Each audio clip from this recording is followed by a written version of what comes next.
Drama विश्वविद्यालय कानपुर के तीसरे दीक्षांत समारोह में सम्मिलित हुए हैं मुख्यमंत्री योगी आदित्यनाथ। आइए आपको सीधे ले चलते हैं। अर्ध विकसित क्षेत्र में जो यात्रा 4 दशक पूर्व प्रारंभ हुई थी, जो बीज रोपा गया था,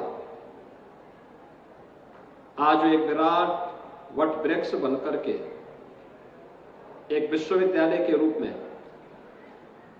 न केवल शिक्षा का, न केवल स्वास्थ्य का, न केवल तकनीकी ज्ञान का, बल्कि नवाचार, शोध का भी, निवेश और रोजगार का भी एक बेहतरीन केंद्र बनकर के उभरा है। और आज विश्वविद्यालय के तृतीय दीक्षांत समारोह में आपके इस भव्य आयोजन के साथ मुझे जुड़ने का अवसर प्राप्त हुआ है। मैं विश्वविद्यालय के कुलाधिपति, निदेशक, कुलपति और विश्वविद्यालय परिवार के प्रति सबसे पहले हृदय से धन्यवाद देते हुए उपाधि प्राप्त करने वाले सभी छात्र छात्राओं को हृदय से बधाई देता हूं, उनके उज्जवलमय भविष्य के प्रति अपनी शुभकामनाएं देता हूं।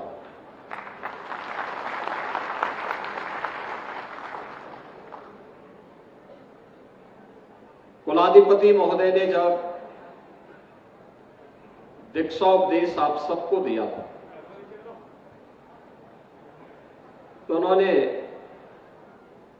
बड़ी शालीनता के साथ यहां पे दीक्षोपदेश का पाठन किया। आपने भी उनके साथ वाचन करने के साथ अंत में प्रतिज्ञा ले ली। वास्तव में प्राचीन भारत की गुरुकुल परंपरा के उस प्रावर्तन समारोह का यह दीक्षांत समारोह हिस्सा है, जिसमें कोई स्नातक अपनी शिक्षा को अर्जित करने के बाद अपने एक नए जीवन में प्रवेश करता है। और उस समय विश्वविद्यालय के कुलपति के द्वारा, जो किसी गुरुकुल में किसी ऋषि के आश्रम में स्थापित थे, उनके द्वारा यह उपदेश अपने स्नातकों को दिया जाता था कि सत्यम वद धर्मम चर,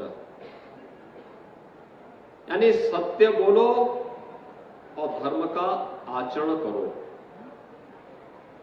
और उसके बाद फिर यह दीक्षा उपदेश आगे चलते चलते हर उस स्नातक के लिए, उपाधि धारक के लिए आवश्यक था कि हम जीवन में कोई ऐसा कार्य नहीं करेंगे जो न केवल इस शिक्षा को बल्कि संस्थान को भी कहीं कटघरे में खड़ा करता हो, यानी उस समय के गुरुकुल की परंपरा को भी कटघरे में खड़ा करता हो। जीवन में अन्य अवसर ऐसे आते हैं जो व्यक्ति को महान बनने का अवसर प्रदान करते हैं, लेकिन यह व्यक्ति के विवेक पर निर्भर करता है कि वह उसको अपने अनुरूप ढालने की सामर्थ्य रख पा रहा है कि नहीं रख पा रहा है। और इसके लिए उसका श्रद्धावान बनना। याद रखना, आप रामचरितमानस पढ़ते होंगे, और रामचरितमानस में तुलसीदास जी भी कहते हैं, हमारे शास्त्रों में भी इस बात का बार बार उल्लेख होता है कि श्रद्धावान लभते ज्ञान, यानी जो श्रद्धावान है वही ज्ञान प्राप्त करने का अधिकारी है। जिसके अपने गुरु के प्रति श्रद्धा ही नहीं, मां बाप के प्रति श्रद्धा ही नहीं, वरिष्ठों के प्रति श्रद्धा का भाव ही नहीं, उसको ज्ञान प्राप्त हो भी नहीं सकता।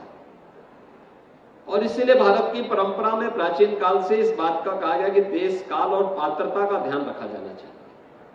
यह व्यक्ति उसके पात्र है कि नहीं है, और तभी उसको उसके अनुरूप उस प्रकार के ज्ञान से परिपूर्ण करना चाहिए। तैत्तिरीय उपनिषद का यह मंत्र